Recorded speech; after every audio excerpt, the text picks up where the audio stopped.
মন্ত্ৰী অশোক সিংহলে আমাৰ মাটিখিনি গোটেইখিনি লৈ ল'লে। বেংকৰ পৰা আমাৰ লোন লৈ মাটিখিনি চাহপাত বাগান কৰা হৈছিলে, যিহেতু তেখেতে গোটেইখিনি মাটি লৈয়ে ল'লে, চাহপাত বাগান উচ্ছেদ কৰিলে। এতিয়া আমাৰ পৰিয়ালটো চলা খুব অসুবিধা হৈ গৈছে, বেংকৰো লোনৰ সদায় আহি থাকে। আৰু তাৰপিছত ইয়াতে পুখুৰী কৰিলে, তেওঁ পুখুৰী খান্দিলে। তাৰপিছত তেনেকে তেওঁ আৰু কোনো ধৰণৰ খবৰ নিদিয়ে, আমিও আহি আছো, নাই তেওঁ কোনো ৰেছপণ্ডে নিদিয়ে আমাক।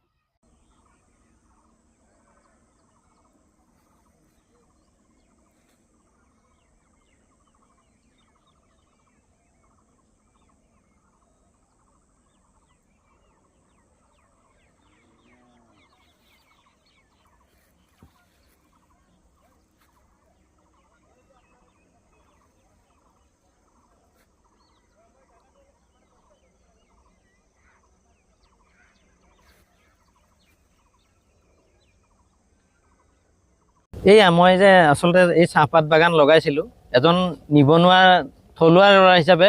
আজি যদি বিজেপি চৰকাৰৰ দিনতে এই অৱস্থা যে জাতি মাটি ভেটিৰ কথা কৈ পেলাই, মই যদি অসমীয়া এজন বাংলাদেশী নহয়, মই অসমীয়া এজন যুৱকে যদি আহি পেলাই অসমত উচ্ছেদিত হ'ব লাগে, তাতকৈ কি দুখৰ বিষয় আছে? কিমান পৰিতাপৰ বিষয়। মই এই 5জনীয়া পৰিয়ালটো মই বেংকৰ পৰা ঋণ লৈ পেলাই এয়া বাগান লগাইছিলোঁ। আজি মোৰ চাহপাত বাগানৰ অৱস্থা এয়া চাওক। মোক এক প্ৰকাৰ উচ্ছেদ কৰি পেলাইছে। বিজেপি চৰকাৰে এনেকুৱা অনৈতিক কাৰ্যত লাগিছেনে? আচলতে মই এই মাটিখিনি 2012 চনতেই 18 বিঘা মাটি একেটা লাটতেই 3টা পৃথক পৃথক পৰিয়ালৰ পৰা কিনিছিলোঁ।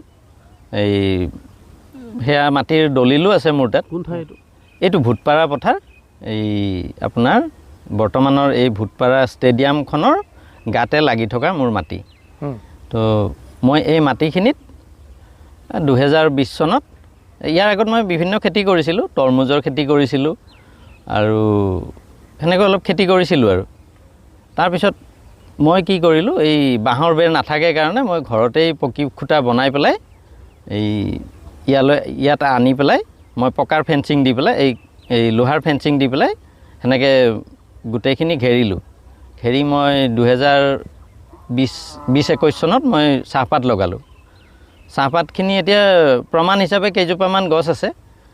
মন্ত্ৰী অশোক সিংহালে মোৰ এই মাটিখিনি মোৰ ফেঞ্চিং আৰু পকী খুঁটা সহ উঠাই পেলাই এক প্ৰকাৰ উচ্ছেদ কৰি পেলাই। কিহৰ কাৰণে তেওঁ উচ্ছেদ কৰিলে?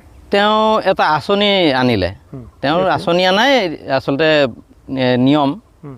তেওঁ আঁচনি এটা আনি পেলাই মোৰ চাহপাত বাগান আপোনাৰ ধ্বংস কৰি আজি অকণমান মাটিত মাটি ধৰক অকণমান আছিলে, পুখুৰী আছিলে ছাইডত, সেইখিনি গোটেইখিনি কৰি মোৰ ফেঞ্চিং সম্পূৰ্ণ উঠাই পেলাই তেওঁ এটা অমৃত সৰোবৰৰ আঁচনি আনি পুখুৰী এটা খান্দিলে।